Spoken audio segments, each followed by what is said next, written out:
So today we're looking at meaning and the body. How does the meaning you make about your body impact your access to joy, to embodied joy, to pleasure, to all the goodness that's available on the inside?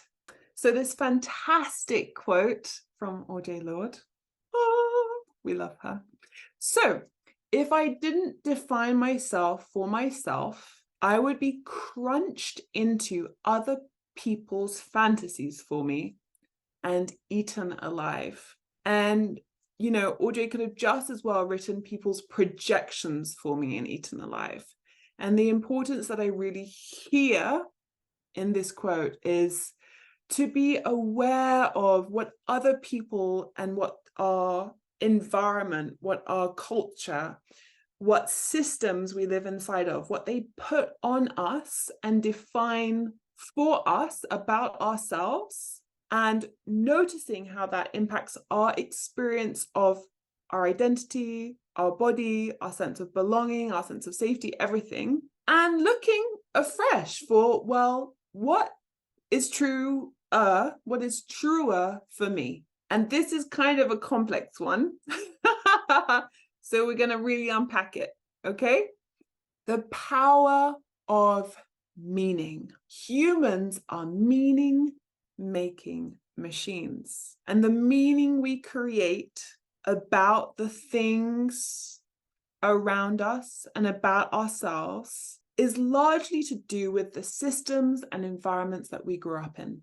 The meaning we project onto something determines greatly the impact or significance it has on us or for us, and how we then respond to it. Through adhering to positions of meaning, we can unconsciously perpetuate what is harmful. So I'm going to start unpacking this already because feeling very heady. I love talking about my bottom, and me and my bottom have gone on just such a long journey together.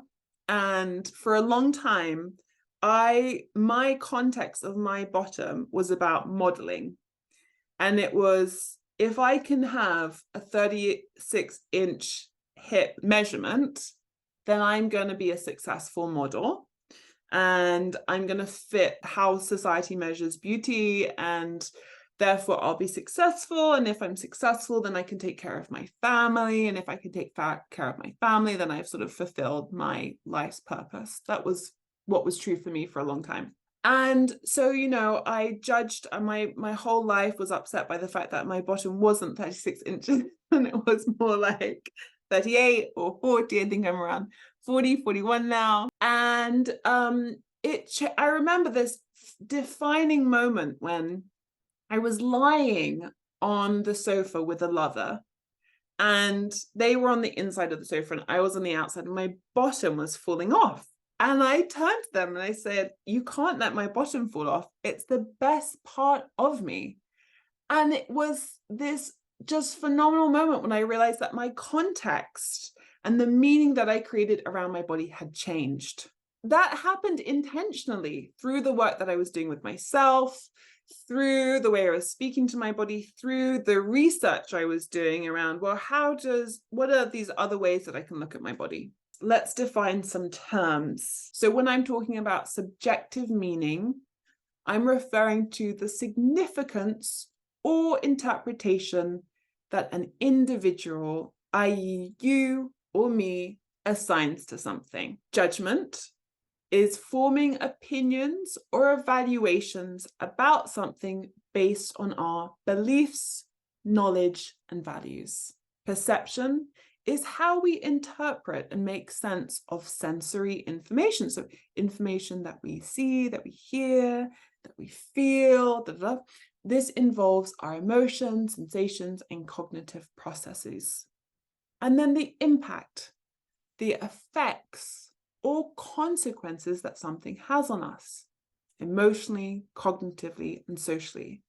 And so just to reiterate again, today we're looking at the meaning, the significance or interpretation that we've placed on our bodies. So This is my very sexy diagram to show you that perception, so meaning and impact starts with our perceptions. So the sensory information coming in and our judgments.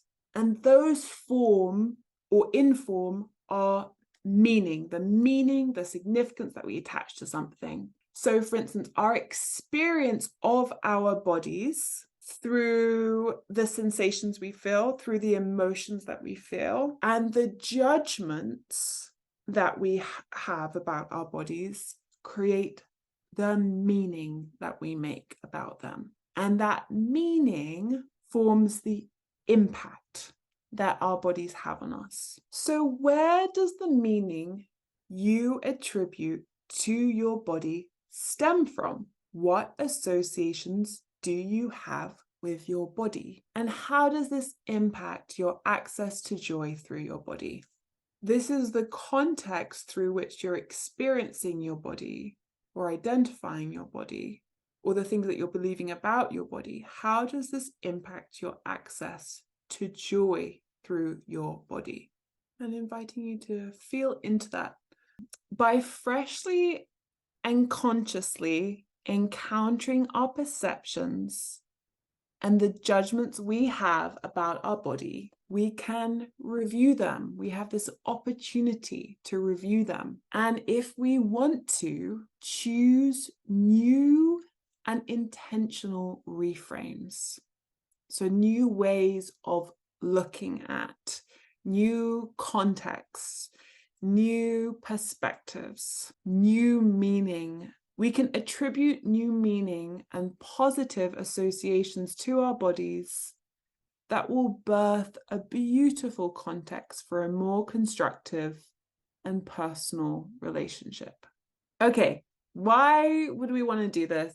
And what does meaning have to do with embodied joy or pleasure? So this is Betty Martin's pleasure triangle. And Betty says that pleasure occurs, or pleasure can occur, when these three things are present. So first, we have to place our attention. We have to be available to feel and receive the sensation of pleasure. So for instance, if someone's giving us a massage, but we are thinking about our work deadlines or distracted by a conflict in a relationship or hungry and otherwise are all feeling unsafe and therefore not being like having disassociated, not being able to feel our body, well, then we won't receive the pleasure, even if the touch is really good. So the stimulus is that thing that is creating the pleasure. The kiss, the stroke, the smell, the sound, and then that needs to happen too. Okay, it can even be the fantasy, you know. And the last thing that we need is the context. If the context is off, then it's not going to be pleasurable. For instance, I love nose kisses.